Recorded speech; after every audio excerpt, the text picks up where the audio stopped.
heavy metal has always been dominated by men. And there's a lot of women out there with good heavy metal bands, but they persist to sing like pop singers because this is what the industry encourages them to do. And I just want to be known as the heaviest woman in heavy metal, singing it out, just singing, just spilling my guts every time I go on the stage, every time I do an album. This is all I know how to do. I'm true to myself, and I just give it everything I've got.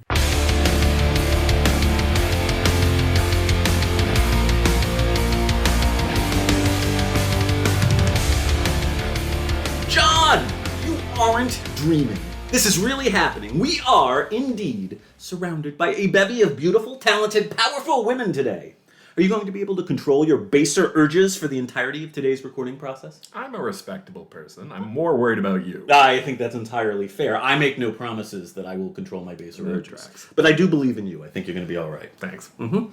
We've now gotten the preliminaries out of the way, having taken a detailed, though far from complete, sojourn through the proverbial Hall of Amazing Women in Rock, beginning with the legendary godmother of rock and roll, Sister Rosetta Tharpe, through to the coolest gals in all of the land, the Runaways. And now, my friend, we find ourselves at the cusp of heavy metal's golden epoch, the 1980s. John, is it fair to say that we've talked about a goodly number of pre-metal women in rock up to this point? That's absolutely true. Okay, good. Do you think that now we're ready to get serious and to finally explore our heavy metal ladies of the 1980s, or do you think we should do yet another comprehensive sweep of the entire history of rock and talk about even more of the amazing founding mothers that didn't play heavy metal and we missed the first time around? I think we should just dive right into the relevant subject matter. We are called Heavy Metal 101, right? Yes. Okay, so not like a complete history of women in jazz? Correct. Okay, all right, we're going to skip that, despite my misgivings. Well, frankly, I have to confess something. When I go too long without talking about heavy metal, I actually do begin to feel a bit unwell. Perhaps you've noticed my sallow complexion and jaundiced yellowing eyes. Eric, we text on a daily basis, and I cannot fathom you having gone too long without talking about heavy metal. You send me some sort of random video every single day. I mean, it's true. My entire survival is tied to the idea of just moving the heavy metal narrative forward. I cannot stand still. I think I'm like a heavy metal shark. I was literally just going to make that same comparison. Yeah. Will you call me the heavy metal shark from now on? Absolutely not. Okay, so we're moving this thing along and getting back to our raison d'etre, heavy fucking metal. This is going to be a fun one, and we've got some truly fabulous artists to discuss. I suspect we'll be covering some amount of ground today that a lot of my fellow metalheads might be somewhat less familiar with than usual. I will be ever so pleased to help rectify any and all good people's lack of familiarity with these badass women and the amazing music they made, and in many cases continue to make. Before we get into the nitty and the gritty, John, I'm eager to hear what you made of this week's playlist generally. As you know, We discussed this off air. for me, this was the single most enjoyable playlist you have sent me to date.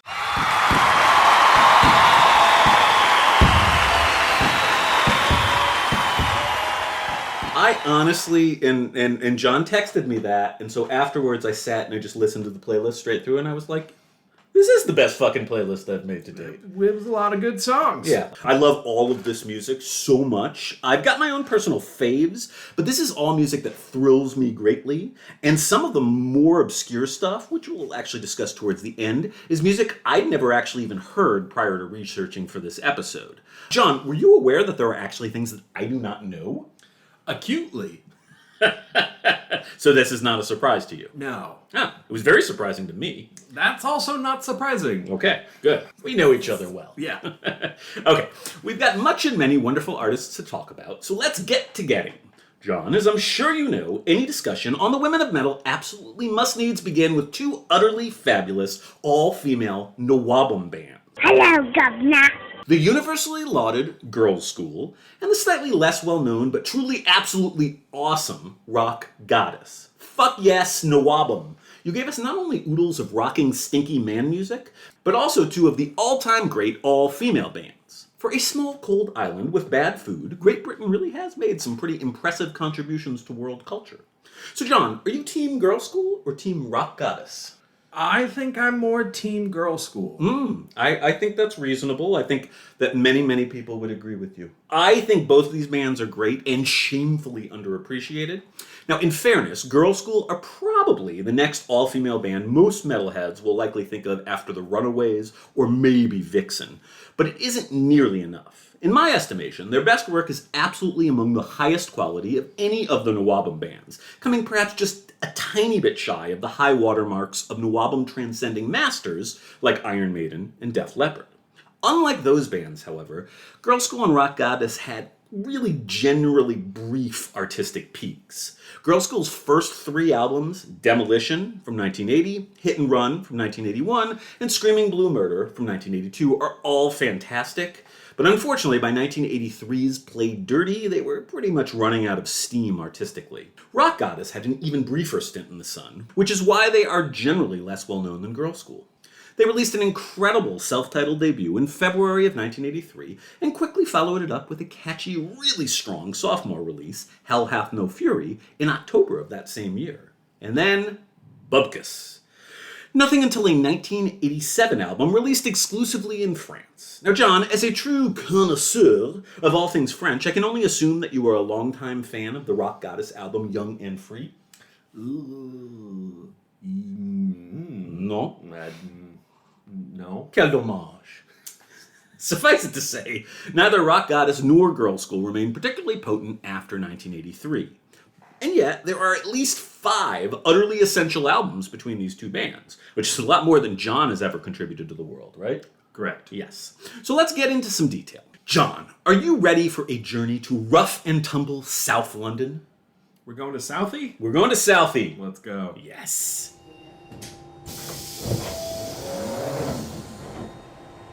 Please mind the gap between the train and the platform. Bob's your uncle. Hold on to your crumpets. Let's do this. John, the first and most important thing you can do for yourself as we set off upon this zany ride through the early history of Girl School is to steel yourself. Because I've got a trigger warning for you. Is yourself properly steeled? I don't know. We'll find out. All right.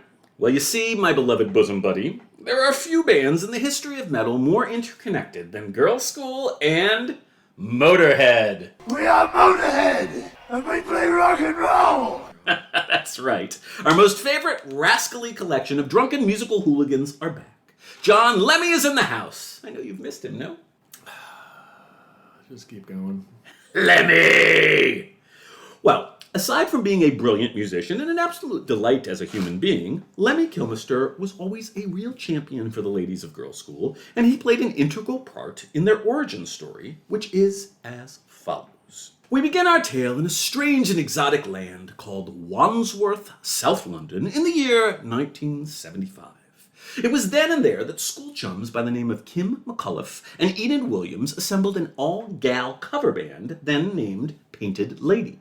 Breakups, reformations, lineup changes, and general formative period rock and roll band tomfoolery ensued, and by 1978 they had changed their name to Girl School and put together what would become their classic lineup.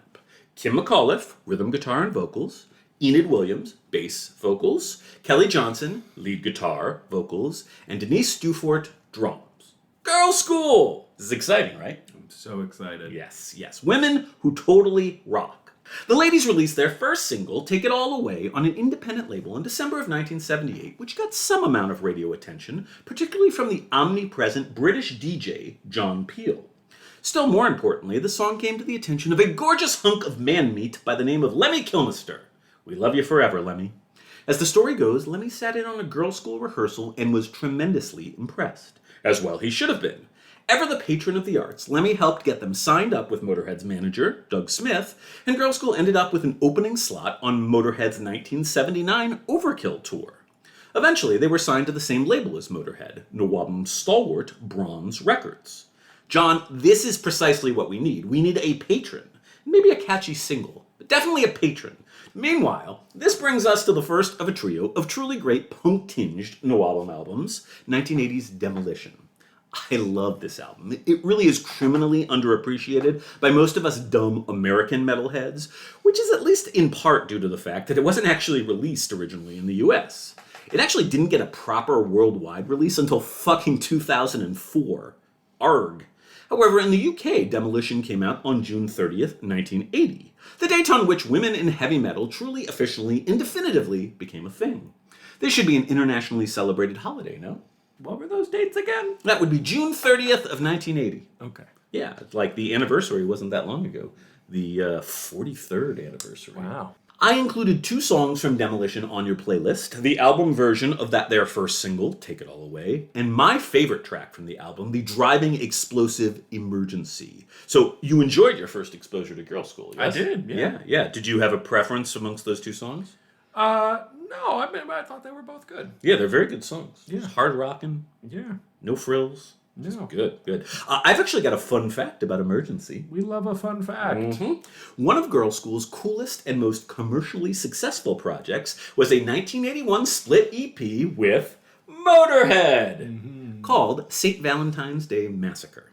It's just 3 songs long and includes both bands collaborating together on a super catchy cover of the song Please Don't Touch, originally by Johnny Kidd and the Pirates. John, I assume that you're a big fan of the Johnny Kidd and the Pirates original? I don't know that at all. I thought as much.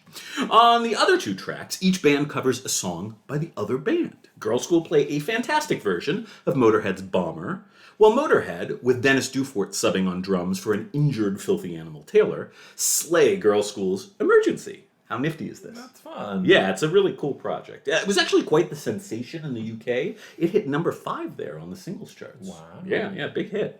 Anyhow, back to So what you're saying is that the Motorhead version of the song was more popular than the Girl School version of the song? Yes. Yeah. Sexism. Sexism. Yeah. Back to Demolition.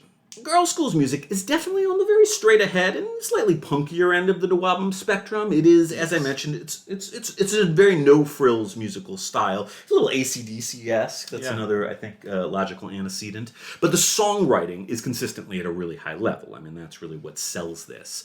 I really, really enjoy everything on Demolition. I just think it's really fun music. And those jolly good Brits agreed. Demolition made it all the way to number 28 on the UK charts. That's not nothing, right? That's pretty good. Yeah. So, not too shabby. We've got a number of great underappreciated artists to discuss today, so I'm going to fast forward through most of the rest of Girl School's 1980s story.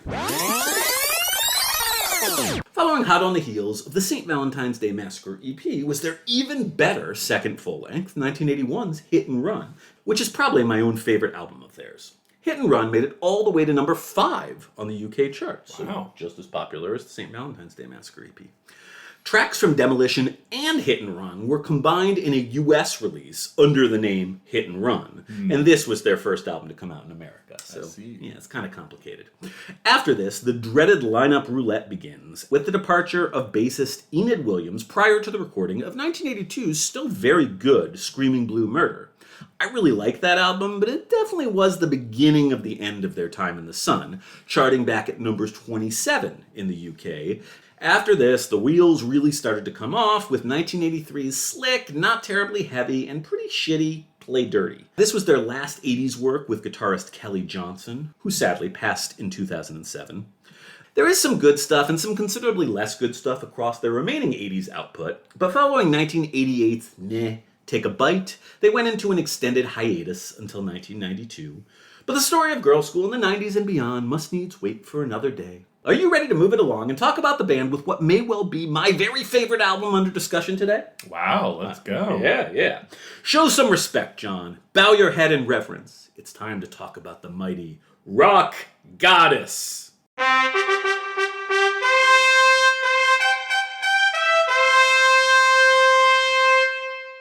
Now here's the thing. While circumstances led to an extremely brief high period for Rock Goddess, I honestly believe that the 2 albums they released in the year 1983 are amongst the very, very best of the entire Dwabum. I hate to say the following, but I'm going to say it anyway. I love Girl School, but I think I may like Rock Goddess even more. You know you're allowed to like more than one thing? What? Yeah. This is true? Yes. Oh, I love them both. Great. Oh. Well, I feel better. Oh, good. I'm glad I could do that for you. Yeah. But if this stupid podcast of ours does nothing else, I hope that it brings a bit more highly deserved attention to the comparably obscure rock goddess. Does it seem like a laudable goal? Of course. Yeah. John, what did you think of the rock goddess tune I put onto your playlist? This was a good song. This was, so I know earlier I said that I liked Girl School a little bit more, and I think probably that's true, but this was decidedly more heavy metal in its aesthetic and feel. Just genuinely heavier. Yeah, it's heavier. It's later. It's got a little bit more sort of self-awareness of what heavy metal is, I think. I mean, 1980 versus 1983 for a debut. That's like a lifetime in early heavy metal years. Now, how fucking great is Jodie Turner's voice? It is very much in that metal aesthetic. Oh, it's powerful. I guess it's not a powerful tenor voice in her case, but she's got a true heavy metal voice. Yeah. You know, it's great. Now, here's an interesting fact. Both Girl School and Rock Goddess emerged from the very same South London borough, Wandsworth, in the late 70s. What are the odds? I don't know anything about London boroughs to be able to begin to answer that question. For all I know, there could be 2 boroughs in London, and the odds could actually be pretty good.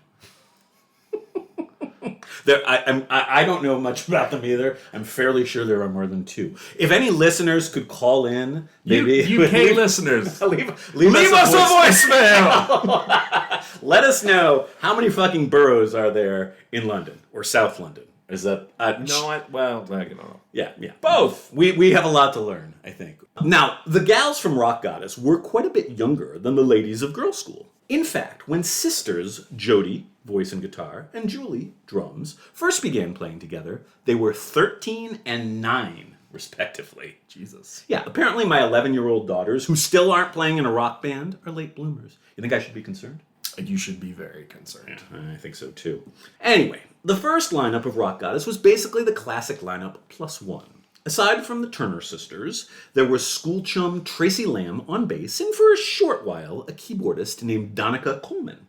The gals were still quite young when they recorded a raw, ripping rendition of their song Make My Night for a 1981 compilation album entitled Making Waves, a collection of 12 women's bands from the UK. By 1983, they were in their classic power trio configuration and signed to A&M Records. They released their unbelievably awesome self-titled debut album in February of that year. Now, there's absolutely no way we don't have some Rock Goddess assigned listening. Frankly, all right-thinking HM101 listeners should pause the podcast now and check out the entirety of both of Rock Goddess's 1983 classic albums, this self-titled and the equally killer Hell Hath No Fury. But if nothing else, please do pause the podcast and take a listen to one of my favorite tunes, the second single from the debut, My Angel. John, please lead us into this listening break by screaming out, "Fuck yeah!" with wild abandon. Fuck yeah!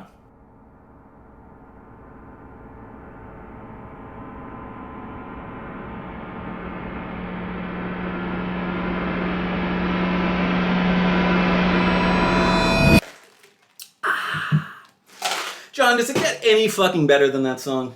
That was a very good song. So are you a convert to the Rock Goddess religion? Sure. All right! I just really can't say enough good things about this band. Like many an ugly American, I discovered them very late, just a few years ago. I was blown away, and am now a convert and an evangelist. All hail Rock Goddess!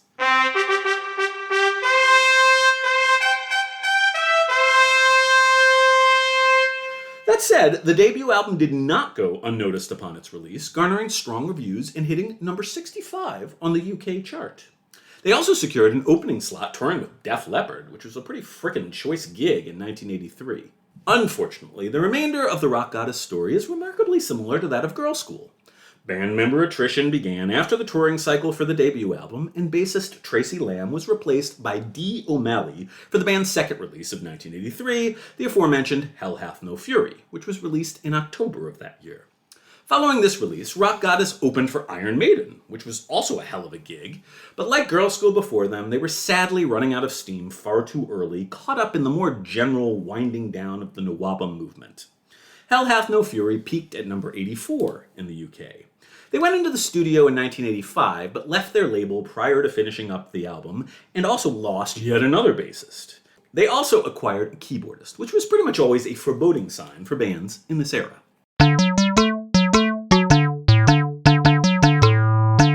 Eventually, those 1985 sessions were released as Young and Free in France only in 1987. John, you'll be pleased to know that this album was re-released internationally in 2007 under the title The Original Rock Goddesses, and so is available for the perusal of ugly Americans everywhere. Will you be perusing it? I might. Frankly, it's not quite as meh as the mid-80s material from Girls' School, but it isn't actually an especially great album. It certainly isn't bad, but this was clearly a band running on fumes at that point. Well, you've really sold me on it now. Yeah, it's the fucking keyboards. It's the keyboards. Yeah. Keyboard is the worst. I would peruse the first two albums and maybe leave the rest of the stuff until the 21st century repertoire, because you'll be ever so pleased to note that Rock Goddess did have a compelling and joy-inducing second act in the 21st century. Perhaps more on that some other time, but they released some good material in recent years. Meanwhile, seriously, everyone go and listen to this fucking band. Those first two albums are so damn great. 21st century stuff is also well worth a look. Rock Goddess!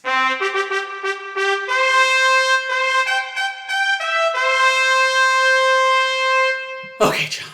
It is long past time we stop talking about just fucking British bands and focus on women from the greatest country in the goddamn world, the US of A.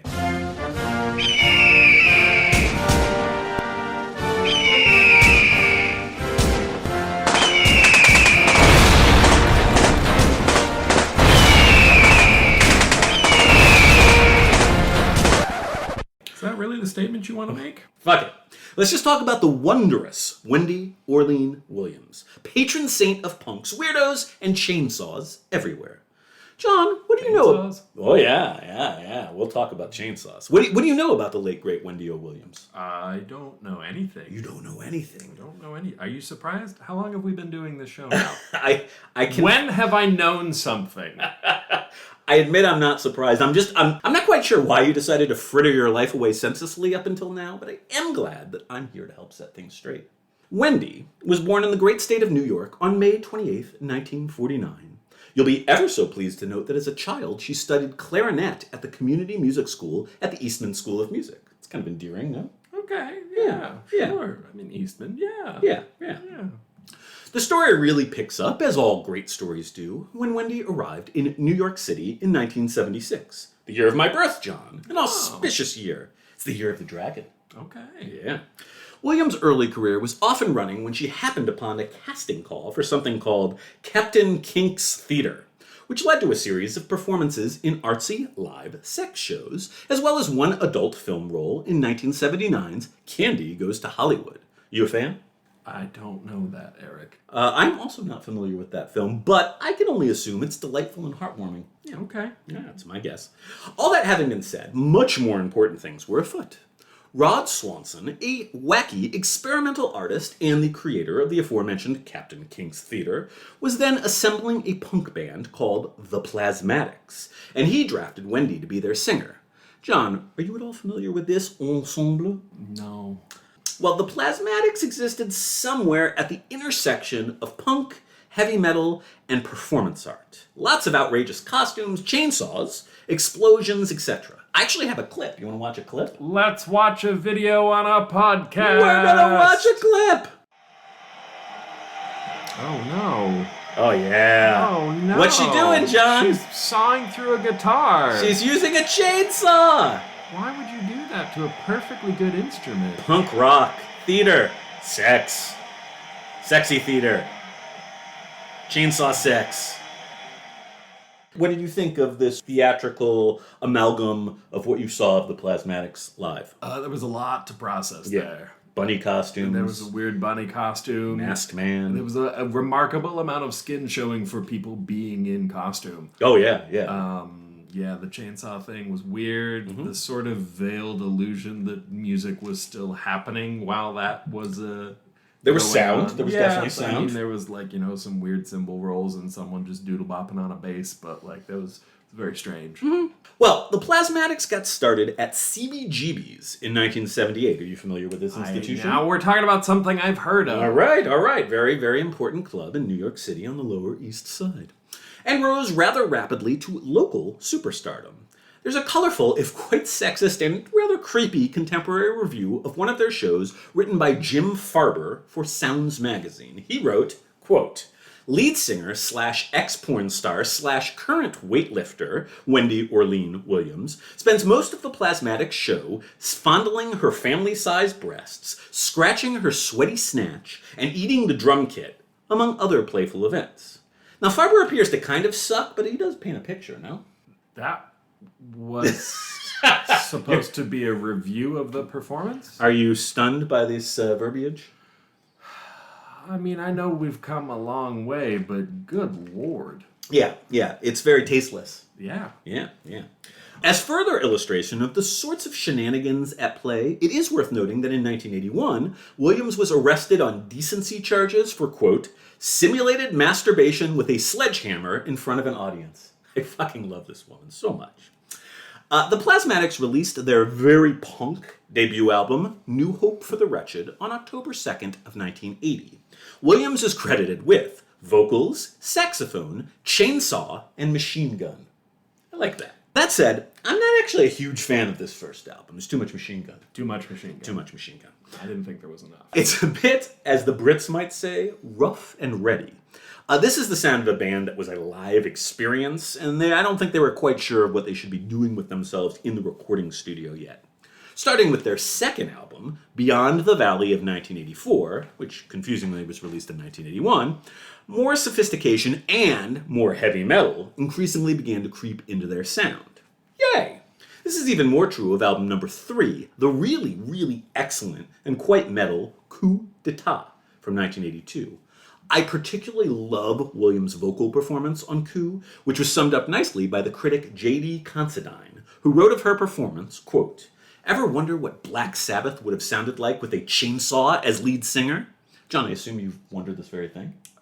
No. You need to wonder no more, because coup d'etat, baby. Okay. Honestly, both albums number 2 and 3 by the Plasmatics should be on every heavy metal fan's radar as underappreciated essentials. Even more importantly, it was after this third release that Wendy O. Williams would cross paths with the hottest band in all the land, Kiss! John, it's a Kiss cameo! Isn't that fabulous? You're bringing in a lot of deeply disturbing references for this what was going to be very enjoyable episode. Dragging you down into the mire? Yeah.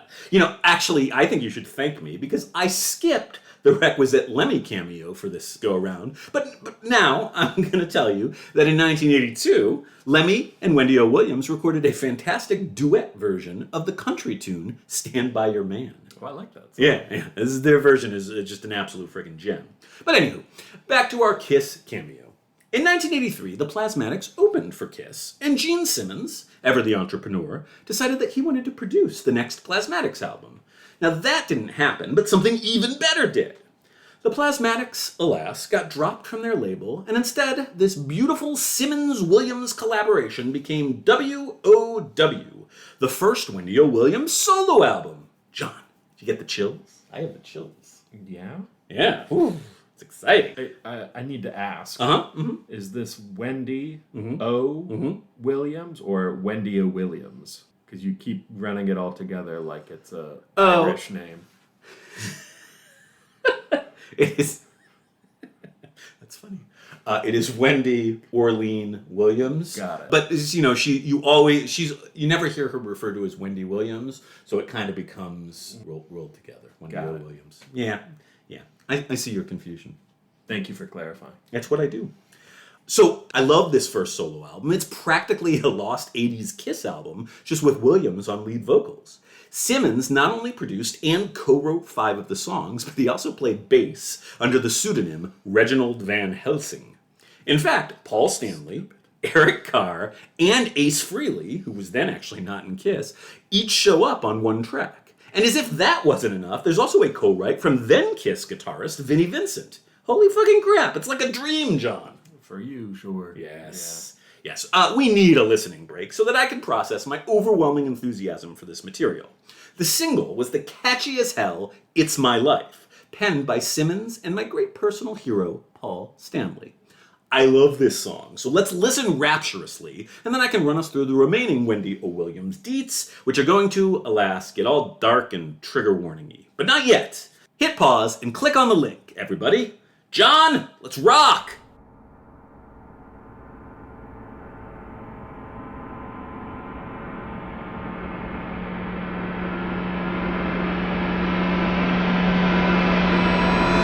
John, isn't that fabulous? Yeah, it's a great song. Honestly, kind of like it less, knowing that it's basically just a Kiss song, but it's a good song. Wow. So you genuinely liked the song until you found out that... Yeah, just to spite you, now I have to kind of dislike it. Why are you busting my balls, John? It's my job on this podcast. Motherfucker. Well, this is another one of those albums for which I must fiercely proselytize. It is great. WOW was released in 1984. It wasn't a huge hit or much of a critical darling, but actually, Williams got herself a freaking Grammy nomination for her performance here. Huh. Yeah, so that's pretty awesome. Yeah. Yeah. The next Williams solo album, Commander of Chaos, that's Commander with a K and Chaos with a K, from 1986, is also well worth checking out. Less Kiss this time around, but still a collection of excellent metal goodness. Now, here's where things get a bit weird. Commander of Chaos was followed by a final Plasmatics album, the fascinating and frighteningly prescient dystopian concept album, Maggots, the Record.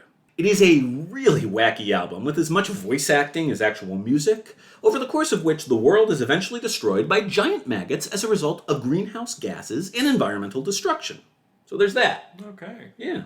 And yet, even more peculiar, this was followed by Williams' final solo album, a rap album entitled Deafest and Baddest.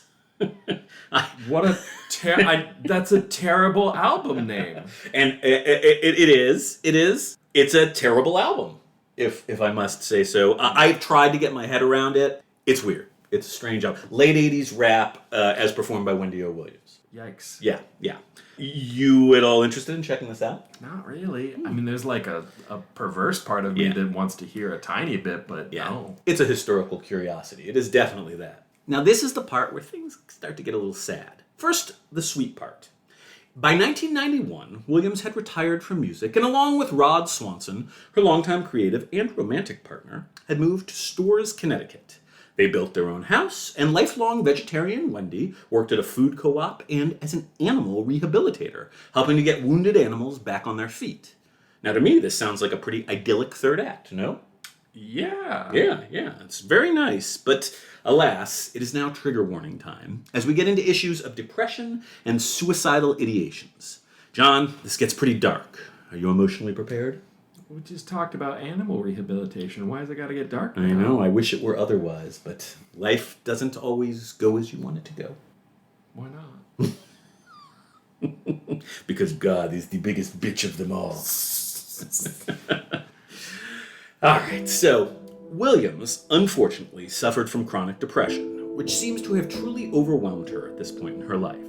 Her first suicide attempt was in 1993 when she hammered a knife into her own chest. She changed her mind, however, and called Swanson, who got her to a hospital in time. She then made a second suicide attempt in 1997, this time by attempting to OD on ephedrine. Wendy O. Williams' final successful suicide attempt was on April 6, 1998, at the age of just 48, when she walked out into the woods near her home, fed some squirrels, put a bag over her head specifically so that she wouldn't traumatize Swanson when he eventually found her, and then shot herself. So sad. Rest in peace, Wendy. You were one of the coolest. John, that got fucking dark, right? Yeah. Yeah, I'm not going to ask questions. Let's just keep going. Okay. I think we'd benefit from brightening up the mood a bit, talking about some joyful things and such. Not my specialty. I hope you have a plan. Okay, I do have a plan. Oh, good. I've got a plan. I know what will liven things up. Okay. We're going to talk about some dominatrix metal via the classic collective known as Bitch. No. That's going to do the trick, right? Delightful. I thought you'd be pleased. It is now time to enter the glam metal portion of our programming. John, get out the lipstick and the leather and the sunscreen. We are heading back to our beloved Sunset Strip. Hooray for Hollywood. Okay, So back in Season 2, we talked about the rise of glam metal in Los Angeles across the 70s and early 80s, focusing prominently on the heaviest of heavy hitters to emerge from glam's first wave. Do you remember this? I remember we had this conversation. Yes. It was a good conversation. Okay. We laughed. Oh, good. We cried. It was a lot. It usually is. Yes. Of course, there were a bunch of other significant, interesting bands from that scene who we weren't able to get to. One such band was the tastefully named Bitch. John, what do you think about this as a band name? It's not the worst band name we've ever heard. It's definitely memorable, right? Yeah, I mean, it's, I guess that's tricky for radio play. I don't Yes. know how the FCC feels about that. I mean, clearly it's an attention grabber, but you could imagine a downside to that name, and I think they confronted that. Now, this will not surprise you. Bitch were actually one of the PMRC and Tipper Gore's most hated targets. Well, that makes me like them a little more. Yeah, I thought you'd like that. Clearly they were doing something right. So Bitch first came together in Los Angeles at the end of 1980 with a lineup fronted by one Betsy Weiss, who in classic shock-rocking fashion went by the stage name Betsy Bitch. That's Ms. Bitch to you, John. Bitch, the band, quickly established themselves on the Strip as an act to watch, with a Nawabum-esque sound and a theatrical stage show in which, aside from prominently displayed bondage gear and cracking whips, a male submissive would be humiliated on stage nightly by Ms. Bitch. Take that, Wasp. The ladies can torture just as good as the dudes. You're pleased by that, no? Pleased is not the right word. Okay. Fascinated. Also, Interested in participating? Absolutely not. Bitch benefited from that very thing that HM101 continues to lack, John, which is connections. Guitarist David Carruth was pals with Brian Slagle, the same all-important founder of Metal Blade Records, who first introduced Metallica to the world via the Metal Massacre compilations, right? Remember that? I remember that. Yes, Slayer as well via Metal Massacre number 3. In fact, Bitch also had a track on the same very first Metal Massacre entitled Live for the Whip. Bitch actually became the very first band signed to a record deal with Metal Blade. Connections, John. Please meet and schmooze some important people for the love of fuck. Anyhow, following a 1982 EP, Damnation Alley, Bitch released their full-length debut, Be My Slave, in July of 1983. It is a very solid slab of a particularly raw first-wave glam metal. I included the title track on your playlist. Did you find it to be bitchin'? Is that the pun you want to go with? Yeah. You want to try any others out? Just go with the fucking pun. I'll just be honest and say that of this very good playlist, this was probably my least favorite song. Okay. Not a bad song, just not really a subject that appealed to me. I could see that. It's got more of sort of the heavy metal stuff that you don't tend to like in it, which I like because it's all about dominatrixes and slaves and all that stuff. Yeah, that's not for me. Sexy. Not trying to yuck other people's yum. If that's for you, that's awesome. Go listen to the song. You'll probably like it. Okay. Well, we're gonna hear and now do a little. Are we we're gonna do a little listen to duet. it? Oh, no, we're gonna do a duet. You and I are gonna do should a go well. recited duet. We're gonna recite the lyrics. You're gonna be Betsy Bitch, and I'm gonna be the dudes singing in the background. Great. We're going to give our beloved listeners just a taste of the lyrical content that you found, I don't think objectionable is the right way. But No, maybe not objectionable. Just not what I would. Not your thing. Yeah. Okay. So you're going to be Betsy. I'll be the dude gang vocals. This should be priceless. I've got you under my spell. Be my slave, be my slave. You'll never live to tell. Be my slave, be my slave. If you don't serve me well, Be my slave, be my slave. then you'll go straight to hell. Really? Yes. Fuck. Yeah. It's dark. Get it together. All right. She says what she means, and she means what she says, no? Yeah. Yeah, ain't nothing wrong with that. Anyhow, so with a lot of these bands that never quite made it truly big, shit just went a bit sideways for Bitch after the debut. Management issues led to a lengthy delay in getting a sophomore album out, and it was 1987 before they managed to get The Bitch Is Back, another very good album, and I think pretty solid album title, released. In their own particular iteration of the same pattern we keep on seeing, by the later 80s, Bitch were seeking wider commercial appeal, and they temporarily changed their name to Betsy. Wow, that's a hard pivot. Probably. That's a hard pivot. I mean, I get it, but that's a hard pivot. Yes, I think it pleased the PMRC, but otherwise it's a pretty fucking lame name. Terrible name Yeah. for a band. Yes. The self-titled album they released as Betsy in 1988 was a lot more slick and a lot less interesting than what came before. Between the big gaps between albums and the name/style change, Bitch were just not able to build up a consistent head of steam as a band. They never entirely ceased to exist, and an iteration of the band can still be seen live, but to date, their final album was a 1989 compilation, A Rose by Any Other Name. John, any further thoughts on Bitch? I have no more bitch thoughts. Which is weird, because you're such a bitch. Yeah, I set you up for that. I hope you enjoyed it. I felt good about it, yes. It is now time for an audience with the Metal Queen herself. Yes, queen. The oh so fucking awesome Doro Pesch. John, I fear asking this, but I must. Do you, like I, kneel at the throne of the great Dorothy Pesch, nay of the iconic 80s band Warlock? I don't kneel for anyone. All right. Well, Doro's voice just fucking totally shreds. Would you agree with that? Yes. Yeah, it's a great fucking voice. Yeah. Oh, so great. Doro was born in Dusseldorf, in what was then West Germany, on June 3rd of 1964. By 16, she had joined her first band, Snakebite. It was only 2 years later that things got truly serious when she joined up with the mighty Warlock on vocals. They would quickly coalesce into their classic lineup, which also included Peter Zaghetti and Rudy Groff, guitars, Frank Riddle, bass, and Michael Urich, drums. John, you love Warlock, no? I have listened to one song by Warlock, but it was a good song. Okay, that's something. Yeah. They're a fucking awesome band. They were relatively short-lived. They recorded just 4 excellent albums. Burning the Witches, 1984, Hellbound, 1985, True as Steel, 1986, and their kind of sort of breakthrough, Triumph and Agony, from 1987. Their last album was their breakthrough album? Problematic, right? It seems like not the way careers are made. It's not ideal. I agree. Now, I say kind of sort of about the breakthrough for 2 reasons. Number 1, Warlock's membership attrition had begun following the release of Hellbound. That's the theme of this episode. I know, right? Yeah, it really is. It's all these could-have-beens. There's a lot of could-have-beens here. It totally is. It's a bummer. I'm going to say that again, even though, because you fucked me up. But I'll probably keep your thinking. Warlock's membership attrition had begun following the release of Hellbound. Boy, that's the theme of the episode.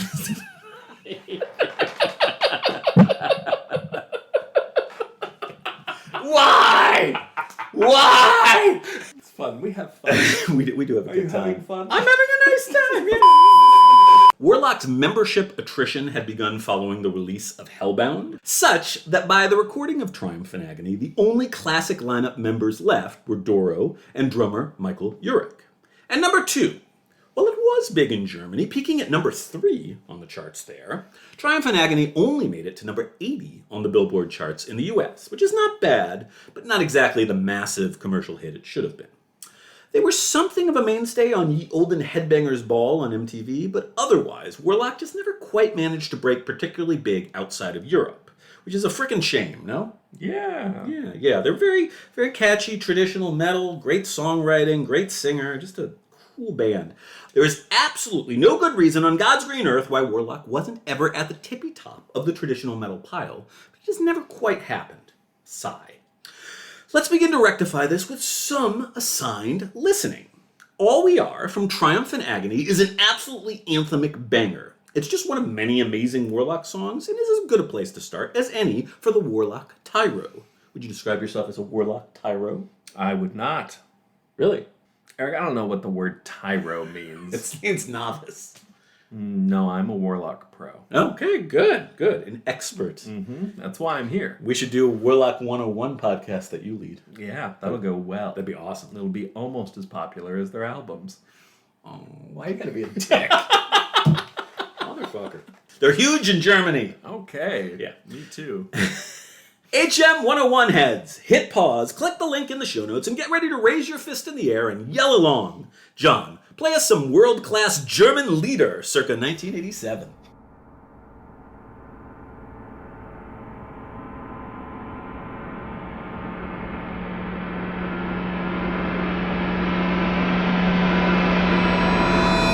How fucking catchy is that song? It's a good song. Catchy is maybe not the word I would use. You don't get that stuck in your head? Well, no, because I don't. The English language syntax of it all is a little bit confusing to me. Like the melody of the chant, sure, but like the words, they just get kind of jumbled in my head. Yeah. You sure that's not your mild dyslexia kicking in? It could be that. Yeah. I think it's definitely an earworm. It's like a heavy metal soccer chant to me. I can see just a stadium full of people yelling along with it. The latter two Warlock albums had honed increasingly accessible, but I really think they always did a very good job of keeping things balanced between catchy, polished melodicism and very strong traditional metal songwriting. Still, following Triumph and Agony, Doro found herself the only remaining original member of Warlock, and then soon found herself in a legal kerfluffle with a former manager over the rights to the band name.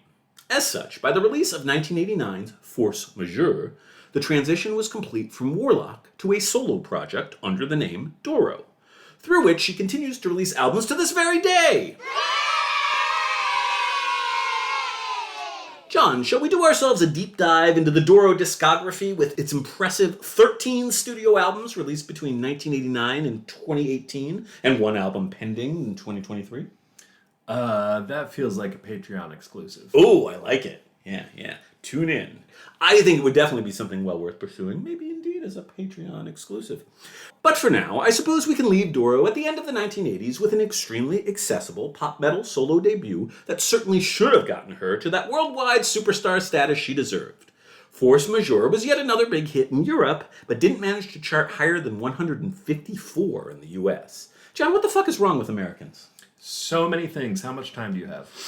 We should maybe leave it at there so we don't alienate certain members of our audience. Okay, let's spin this carousel along. Now it's on to probably the single most famous metal maiden of the 1980s, the great Lita Ford. John, you know who this person is. We've discussed her before twice on this very podcast. That's probably why I recognize the name. Oh God, do you remember what crucially important 1970s band Lita Rosanna Ford was a member of? No. Oh my fucking Lord. I assumed you would know this one. Really? Yes. Oh, that's sweet. Lita was the lead guitarist for the Runaways. Duh. Oh, yeah, we talked about that. Yeah, she was the metal one and Joan Jett was the punk one. Okay. And that's kind of one of the tension that led to them breaking up.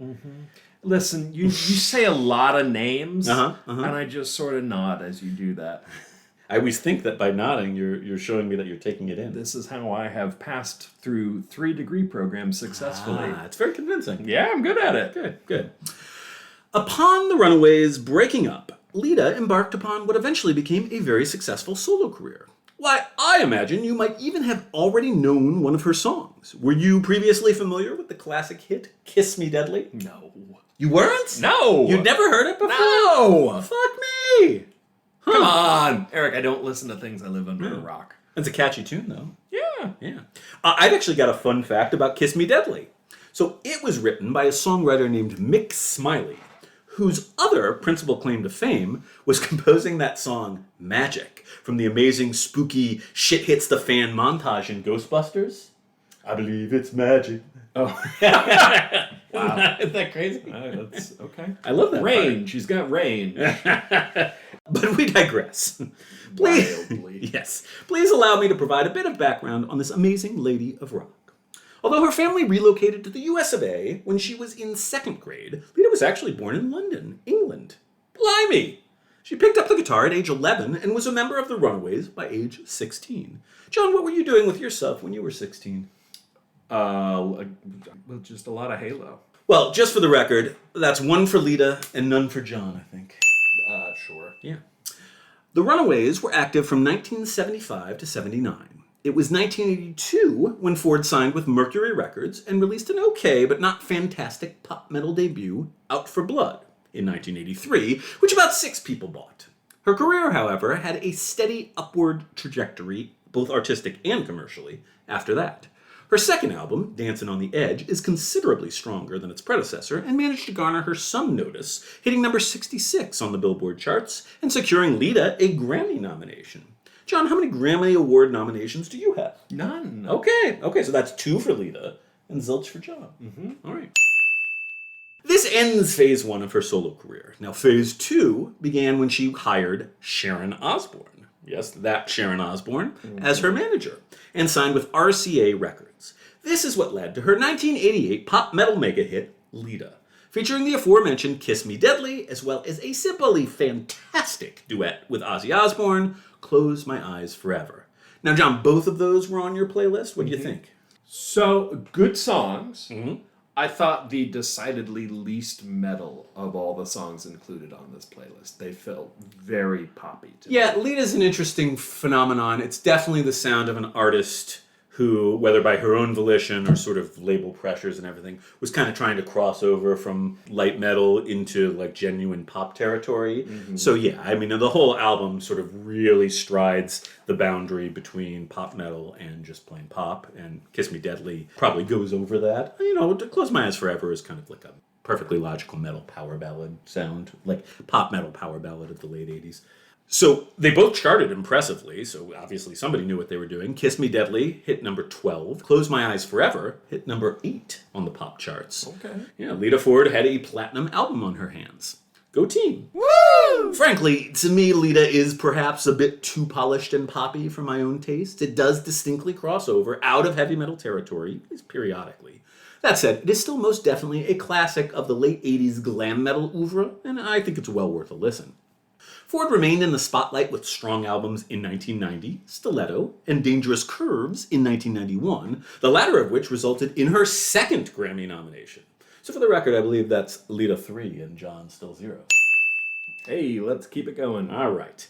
Anyhow, she made one more 90s album, unsuccessfully attempting to pivot into grunge territory on 1995's Black. I feel like that would be a hard pivot based on the two songs you made me listen to. It's not a great album.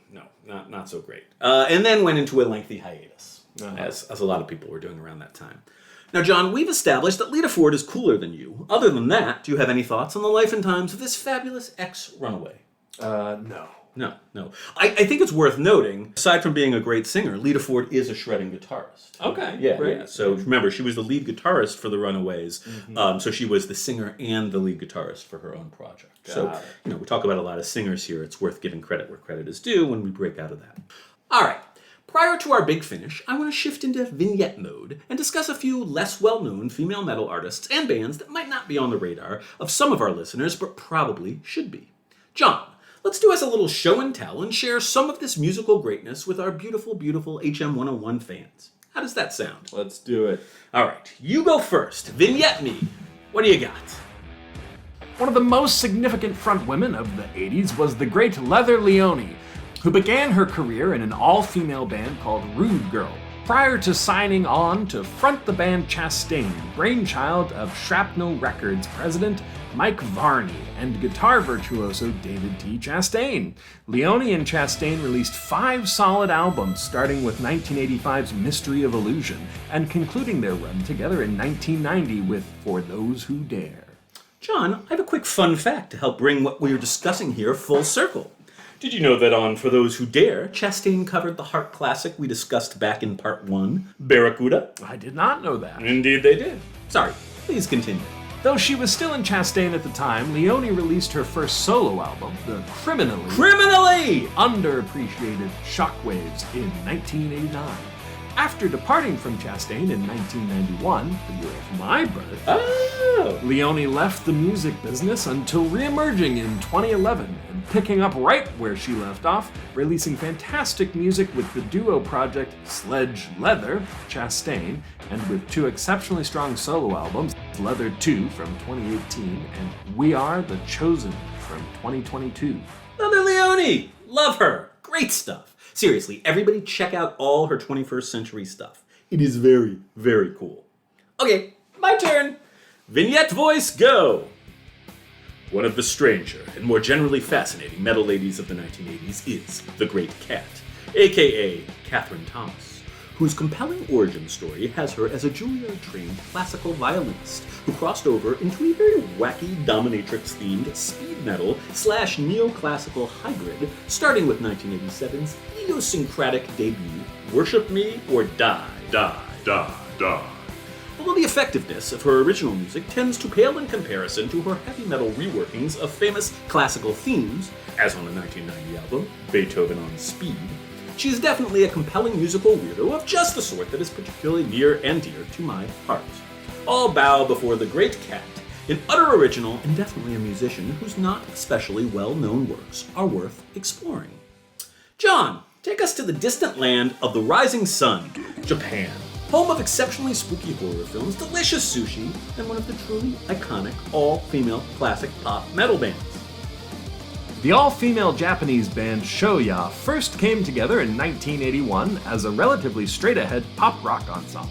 However, over the course of their first 6 albums, they began to increasingly incorporate hard rock elements into their sound, culminating in their magnum opus, the 1989 pop metal release Outer Limits, which, to quote Eric, is a fucking banger! A fucking banger! That everyone should check out.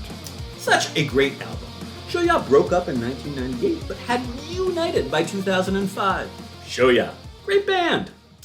I actually have a bunch of other bands we could discuss, but the hour grows late and we need to chat Vixen before we call it a day. So let me just give a quick shout out to a few particularly awesome groups.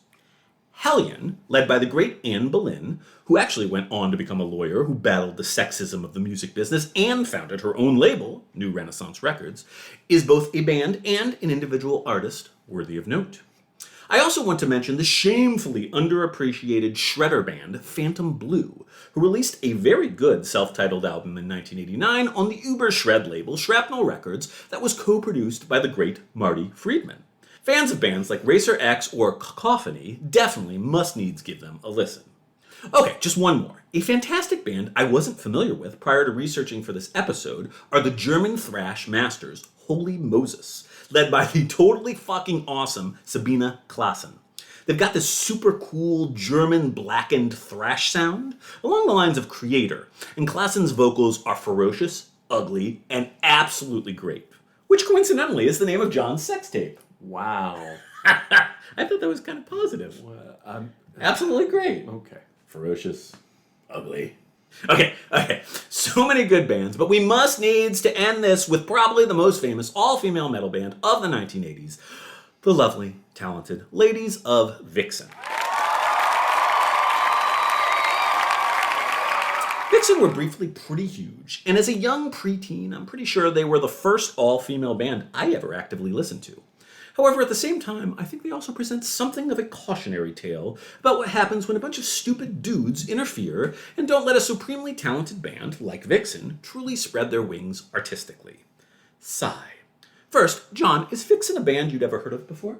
Not that I'm aware of. Okay. How's about a fellow by the name of Richard Marx? You ever heard of him? Is he? No. Right Here Waiting, Hold On to the Nights? No.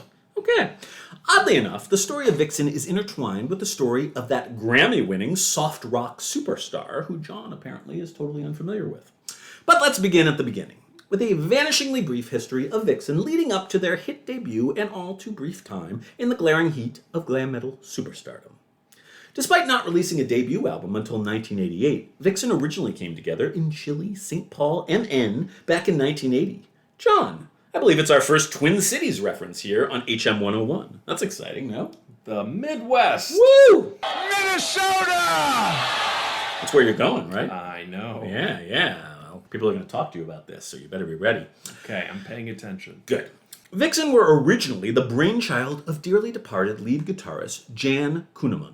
Their earliest claim to fame was performing as the fictional band Diaper Rash in the not-so-classic 1984 sex romp comedy Hard Bodies. I hope you're not here to complain about the noise. No way. You guys, you're awesome. You familiar with that film? No. The 80s were such a weird time. They were so weird. I haven't seen it in like 100 years, but I do believe it was one of my earliest exposures to on-screen nudity. So, Ooh. yeah, that's kind of nice. Anyhow. It's one of those things that sticks with you. Oh, yeah, totally. Yeah, it really does.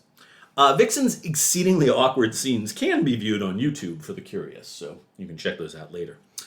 The high period of Vixen begins around 1985 with their relocation to Los Angeles, and particularly by the crystallization of their classic lineup in 1987. Kunemund on lead guitar, Janet Gardner, who I had a huge crush on back in the 80s, on vocals and rhythm guitar, Cher Ross, bass, and Roxy Petrucci, drums. This lineup was also featured, pre-record deal, in one of the great heavy metal documentaries, Penelope Spheeris's Decline of the Western Civilization to the Metal Years. What if you don't make it? But I will. John, I can only assume you're a fan of that fine film? I'm aware Oh. of this film, but I haven't seen it. Okay, we should have a viewing party at some point. I would be amenable to Yeah, it's great. Anyhow, Vixen were, at last, signed in 1988.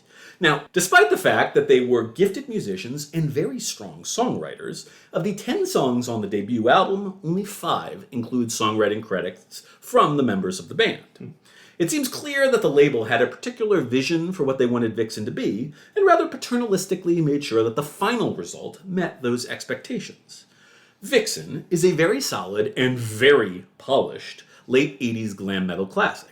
My general sense is that a less manufactured album that let the band truly shine could have been much, much stronger. What do I know? John, what do you think? Do I know anything of value? Sure you do, buddy. Thank you! For the record, Vixen was a big hit. The first single, Edge of a Broken Heart, which was co-written for the album by the aforementioned Richard Marx, writing along with Fee Waybill of the Tubes, made it all the way to number 26 on the Billboard Hot 100, and the debut went gold, selling over 500,000 copies. That's nothing to sneeze at, right? No, that is popular success. Popular success, indeed. Alas, Vixen really only managed one more album before the grunge curtain came down, 1990's Rev It Up. While I think Rev It Up is a notably stronger album than its predecessor, it committed the cardinal sin of selling less copies, and Vixen were unceremoniously dropped from their label shortly thereafter. John, have we learned anything of value from this thought-provoking cautionary tale of how dudes and record execs ruin absolutely everything good in this world? Have we? Probably. I suspect the industry at large will continue to repeat this cycle. I think you're probably right. Did you like Edge of a Broken Heart? That was on your playlist. It's a nice song, right? Yeah. Catchy, poppy, pop metal. Nice. Yeah, it's a good song. Go Richard Marx. Okay. Yeah, good songwriter. Well, for what it's worth, this somewhat nice coda to all of this is that a contemporary iteration of Vixen, featuring just one original member, drummer Roxy Petrucci, is currently still doing a bunch of music making and earth shaking. So I suppose all's well that ends well, right? Sure. Yeah. Speaking of ending well, we've been talking about women in metal for well over 100 consecutive hours. I don't know about you, but I could most certainly use a nosh and maybe a nice snooze. So let's end strong. With great vigor and enthusiasm, John, tell the nice people how they can reach us. Okay, if you'd like to reach out to us, we would genuinely love to hear from you. We are on social media, apparently, though I don't know how. Look at this. Facebook, Twitter, Instagram. Is Thread still real? If so, we're there. Probably not by the time this airs. Probably not. Yeah. And TikTok. Go to TikTok. Eric's dances are impressive. Oh, they're good. And of course, you could just send us an email at heavymetal101podcast@gmail.com. You can also always leave us a voicemail via our Spotify for Podcasters page. We'd love to hear your gorgeous voices. Leave a message and sing a song for John at podcasters.spotify.com/pod/show/heavymetal101podcast. I can't believe we're not getting more voicemails. Also, boy, just always asking for positive. I don't want negative bullshit. Reviews are reviews. Listen, Eric wants you to only leave positive reviews.